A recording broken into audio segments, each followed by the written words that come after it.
احتجاج کیا تھا اور بالآخر پوری دنیا میں یہ آواز گونجی تھی، اس لیے کہ ہم سارے پیغمبر ہمارے پیغمبر ہیں، اللہ تعالیٰ کی طرف سے مبعوث فرمائے گئے پیغمبر ہیں، ہم ان میں فرق نہیں کرتے ہیں۔ اس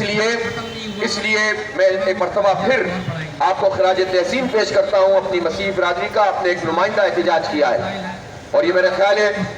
پوری دنیا میں ہونے والے احتجاج میں یہ ایک بڑا یونیک قسم کا بڑا منفرد احتجاج ہے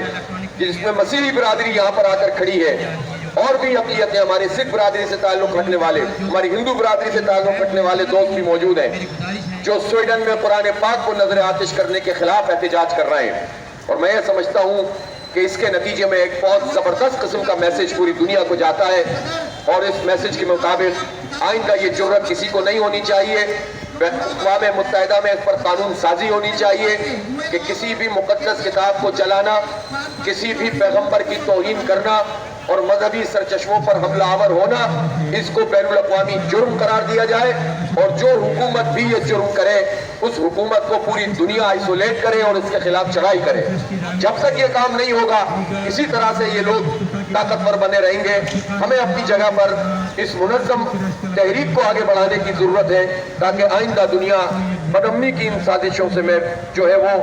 ان کا شکار نہ ہو اور اس سے بچ جائے۔ میں ایک مرتبہ پھر کارڈنل صاحب کا خصوصی طور پر شکریہ ادا کرتا ہوں، بہت شکریہ۔ لیکن ہمارے دلوں سے قرآن کی محبت ختم نہیں۔ بہت شکریہ۔